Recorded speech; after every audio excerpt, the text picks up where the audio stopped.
Assalamualaikum warahmatullahi wabarakatuh. Bismillahirrahmanirrahim. Alhamdulillahirabbil alamin. Wassalatu wassalamu ala asrofil anbiya'i wal mursalin Sayyidina Muhammadin wa ala alihi wa sahbihi ajmain. Amma ba'du.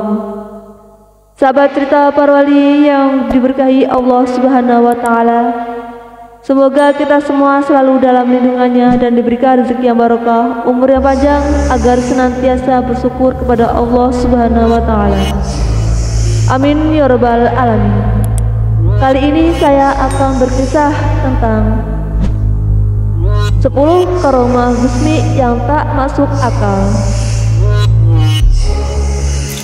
Karomah Gusmi Kiai Haji Hamim Jazuli atau Kiai Haji Hamim Tohari Jazuli, akrab dipanggil Gusmi, lahir pada 17 Agustus 1940. Beliau adalah putra Kiai Haji Jazuli Utsman atau seorang ulama sufi dan ahli thariqat, pendiri Pondok Pesantren Al-Falah Mojo Kediri. Gusmi merupakan salah satu tokoh Nahdlatul Ulama yang berjuang yang masyhur di tanah Jawa. Gusmi adalah kiai yang disebut oleh banyak orang adalah seorang wali Allah dengan penampilan nyentrik, unik, dan dakwah di tempat yang sangat mengena, seperti di lokasi pelacuran dan kemaksiatan, walaupun tetap mengasuh majelis taklimnya. Sejak kecil Gusmi, panggilan akrab beliau sudah memiliki keanehan-keanehan. Beliau sering pergi dari rumah sampai Kiai Jazuli ayah beliau menganggap putranya hilang. Pada waktu di pesantren ayahnya, Gusmi jarang sekali mengikuti pengajian di madrasah, tetapi anehnya itu semua tidak membuat Gusmi ketinggalan pemahaman tentang agama. Kitab kuning dengan santri-santri yang setiap hari belajar kepada ayah beliau. Ketika diuji kemampuan Gusmi dalam memahami agama, malahan jauh melebihi santri-santri ayahnya yang setiap hari masuk dan mengaji di madrasah beliau. Gusmi kemudian berguru pada Kiai Dalhar Watu Congol, Kiai Hamid Pasuran, dan lainnya. Semua guru dari Gusmi tersebut telah dikenal oleh masyarakat sebagai tokoh agama yang paling berpengaruh di daerahnya. Seiring waktu kehidupan beliau, banyak terdapat cerita tentang kisah kekaromahan beliau. Berikut adalah 10 poin di antaranya. Yang pertama, karomah Gusmi sholat di atas dahan pisang. Saat Gusmi di Ploso, ada seorang santri yang sering mengikuti Gusmi. Beliau tidak sholat karena menurutnya dia meniru Gusmi yang tidak sholat. Suatu sore ia ikut Gusmi mencari ikan di sungai. Saat menjelang maghrib, Gusmi menyuruhnya memegang jala kecil karena Gusmi akan pergi sebentar. Ketika hari mulai gelap, santri tersebut merasa jala tersebut sudah penuh terisi ikan. Ia berusaha menarik jala tersebut sekuat tenaga. Tanpa disengaja, di tengah usahanya menarik jala tersebut, dia melihat Gusmi yang sedang melaksanakan sholat maghrib di atas dahan pisang, bahkan melanjutkannya dengan sholat isya. Setelah selesai sholat, Gusmi kemudian melayang turun menemui santri tersebut. "Dapat ikan?" tanya Gusmi. "Anu Gus, jawab santri itu sambil memandangi dahan pisang.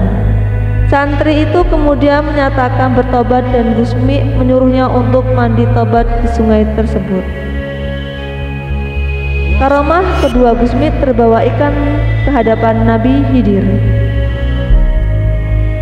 Pernah suatu hari saat memancing, kail Gusmi terbawa ikan. Saking besarnya ikan tersebut hingga membawa Gusmi tercebur dan tenggelam di sungai tersebut. Pengasuhnya yang mendapatkan tugas dari ayah Gusmi untuk menjaga Gusmi kalang kabut, karena tak ada satupun orang yang bisa dimintai pertolongan, karena saat itu masih pagi sehingga masih sepi dari pemancing. Mondar-mandir pengasuh Gusmi mencari Gusmi di tepi sungai, dengan harapan Gusmi tersangkut di tepi sungai. Namun sampai hampir 2 jam Gusmi belum juga ditemukan. Akhirnya karena frustasi, pengasuh tersebut pulang ke pondok bereskan bajunya untuk pulang tanpa pamit. Karena takut akan dimarahi oleh ayah dan ibu Gusmi yang tak lain adalah pengasuh pondoknya.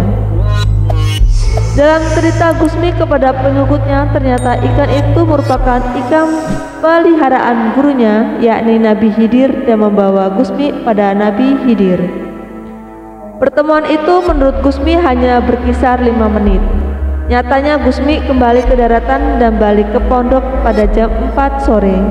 Sedangkan pengasuh tersebut beberapa bulan kemudian kembali lagi ke pondok setelah mengetahui Gusmi kembali ke pondok dengan selamat. Ketiga, karomah Gusmi bisa terbang. Pernah suatu ketika Gusmi diperintahkan untuk memetik buah kelapa untuk dijual. Lalu berangkatlah Gusmi ke kebun. Karena perawakannya yang masih kecil dan belia, Gusmi belum bisa untuk memanjat pohon kelapa. Akhirnya Gusmi terbang bagaikan burung dari satu pohon ke pohon lainnya memetik kelapa, sampai selesai tanpa menyentuh tanah. Begitu selesai, Gusmi segera turun, namun kali ini Gusmi bingung karena hasil panen kelapa begitu banyak. Dia tidak akan mampu untuk membawanya seorang diri. Akhirnya Gusmi kembali terbang untuk memetik satu pelepah kelapa. Lalu buah kelapa itu ia ikat dua-dua dan dinaikkan ke pelepah kelapa itu. Setelah itu Gusmi menaiki pelepah itu yang kemudian terbang bersama pelepah itu meluncur pulang. Keempat, karomah Gusmi terbang naik burung. Suatu ketika Gusmi duduk di pinggiran sungai.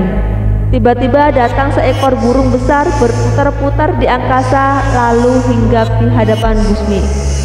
Setelah berbicara sebentar, Gusmi kemudian naik ke burung itu yang kemudian terbang entah kemana menemui gurunya. Tidak sedikit orang yang meragukan sholat Gusmi. Bahkan Kyai Haji Hamid Kajoran pernah meragukan sholat Gusmi. Saat Kyai Haji Hamid Kajoran berziarah ke makam Sunan Ampel, setelah terlebih dahulu berwudu lantas mengadahkan tangannya. Pada saat itulah Kyai Haji Hamid Kajoran melihat Gusmi yang sedang melaksanakan sholat di atas dahan pisang. Sejak saat itulah Kyai Haji Hamid tidak berani berburuk sangka kepada Gusmi. Kelima, karomah Gusmi berdiri di atas air. Pernah sekali Gusmi bermain di tepi sungai Berantas dan menonton orang yang sedang memancing. Pada saat banjir besar, Gusmi tak disangka tergelincir ke sungai dan hilang tertelan gulungan pusaran air. Sampai beberapa jam santri yang ditugaskan ayah Gusmi menjaga Gusmi mencari di sepanjang pinggiran sungai, dengan harapan Gusmi tersangkut atau bisa berenang ke daratan. Tetapi malah Gusmi muncul dari tengah-tengah sungai berdiri dengan air hanya sebatas mata kaki. Karena saat itu Gusmi tengah berdiri di atas punggung ikan yang sangat besar, yang menurut Gusmi itu merupakan ikan peliharaan gurunya, yakni Nabi Khidir. Subhanallah. Karomah keenam, Gusmi membelah diri. Gusmi yang kala itu berumur 9 tahun semakin tampak penuh dengan keajaiban. Ada peristiwa yang diketahui halayak ramai, yakni berkaitan dengan wafatnya Kyai Haji Romli Peterongan, Jombang, seorang mursyid Thariqat Qadariyah dan dikenal luas sebagai ulama besar. Hari itu datang utusan keluarga Kyai Haji Romli dari Peterongan kepada Kyai Haji Zazuli Ploso untuk menyampaikan kabar wafatnya Kyai Haji Romli. Kyai Haji Zazuli beserta keluarga bersiap-siap berangkat untuk melayat ke Peterongan. Sedangkan Gusmi kala itu sedang bermain di halaman. Nih, semua mau takziah ke Kyai Haji Romli Peterongan. Kamu ikut tidak? Tanya Kyai Haji Zazuli. Males bah, jawab Gusmi sambil terus bermain. Akhirnya seluruh keluarga berangkat menuju Peterongan kecuali Gusmi yang sibuk bermain. Begitu tiba di Peterongan disambut oleh Nyai Romli. Alhamdulillah Kyai bisa datang, kata Nyai Romli. Nyun sewu Ami, panggilan Gusmi, tidak ikut, tadi diajak tidak mau. "Loh, Gusmi dah seminggu di sini menunggu Kiai Haji Romli sampai meninggal," jawab Nyai Romli. "Itu sedang bermain di halaman," tambahnya Romli. Setelah merasa cukup, Kiai Haji Jazuli kemudian berpamitan dengan penuh rasa penasaran terhadap putranya. Sesampainya di pelosok, Kiai Haji Jazuli memanggil Juwirin atau santri yang ditugasi untuk menjaga Gusmi. "Selama aku pergi ke Pekalongan, Ami pergi kemana saja?" tanya Kiai Haji Jazuli. "Gusmi tidak kemana-mana sejak Kiai pergi sampai sekarang. Gusmi masih tidur di kamar," jawab Juwirin. "Kamu jujur saja, tidak perlu berbohong untuk membela Ami," kata Kiai Haji Jazuli belum percaya. "Benar Kiai, saya tidak bohong," jawab Juwirin. "Yang manakah yang benar, Gusmi yang sudah seminggu nungguin Kiai Haji Romli atau yang sedang di rumah lagi tidur? Wallahu a'lam bishawab." Karomah ketujuh Gusmi membelah diri di dua tempat. Pernah Gusmi selama 3 bulan tidak pernah keluar kamar dari rumah salah seorang santrinya. Santri tersebut bekerja di luar siang dan malam, sering bertemu dengan beberapa orang di Madura. Mereka ingin bertemu dengan Gusmi, tetapi santri Gusmi tersebut melarangnya karena sudah 3 bulan ini Gusmi tidak mau keluar kamar atau menyendiri di kamar, tidak mau ditemui. Mereka marah karena merasa dibohongi oleh santri Gusmi. Mereka menyatakan bahwa beberapa hari ini Gusmi bersama mereka di Madura. Kedelapan, karomah Gusmi merubah minuman alkohol menjadi air mineral. Seorang pemilik sebuah rumah makan di Perak, Jombang pernah bercerita bahwa suatu ketika pernah Gusmi menantang beberapa para peminum minuman keras berat ke warungnya untuk berlomba meminum alkohol. Gusmi minta disediakan beberapa kerat minuman alkohol. Mereka kemudian minum, termasuk Gusmi, dan terus minum sampai menghabiskan banyak botol, sampai para peminum kelas berat telah mabuk dan menyerah. Gusmi masih dengan santainya menikmati botol minumannya. Setelah Gusmi dan para peminum pergi, pemilik warung itu memberesi botol-botol yang berserakan di meja para peminum. Kebetulan pemilik warung itu menemukan botol minuman Gusmi yang masih ada isinya. Karena penasaran, pemilik warung itu mencicipinya. Ternyata minuman itu telah rasa menjadi seperti air putih biasa. Karomah ke-9 Gusmi yang mengubah benda menjadi obat. Pernah suatu kali ada seorang yang tergopoh-gopoh ingin menyeberangi sungai untuk mencarikan obat istrinya yang sedang mengarang-arang sakit perut. Gusmi yang kala itu berada di perahu mencegah orang itu untuk menyeberang sungai. Lantas Gusmi kemudian mengambil lumpur sungai dan membentuknya menjadi butiran kecil sebesar jagung. Tanah itu lantas Gusmi berikan pada orang tersebut agar diminum istrinya yang sakit perut. Gusmi berpesan, "Bila sudah minum ini masih sakit, cepat temuilah saya dan marahilah saya. Saya akan tetap di sini." Maklum, orang bingung dalam keadaan terdesak karena sakit istrinya. Lantas orang tersebut pulang tapi tak kembali lagi. Gusmi juga pernah menjual butiran tanah liat yang dibentuk seperti obat di pasar, yang pasti biiznillah. Berbicara soal karomah dari seorang Gusmi memang tak ada habisnya. Mungkin masih banyak cerita yang nyeleneh disebut karomah pernah Gusmi lakukan. 10. Karomah Gusmi bersama harimau.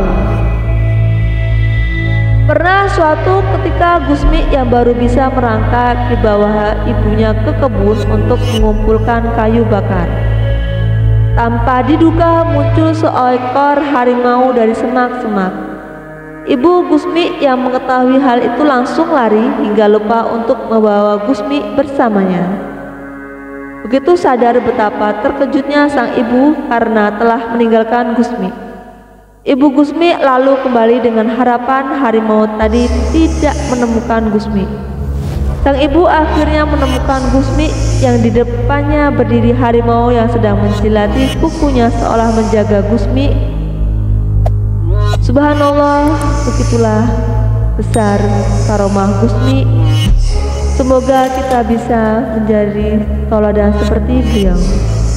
Wassalamualaikum warahmatullahi wabarakatuh.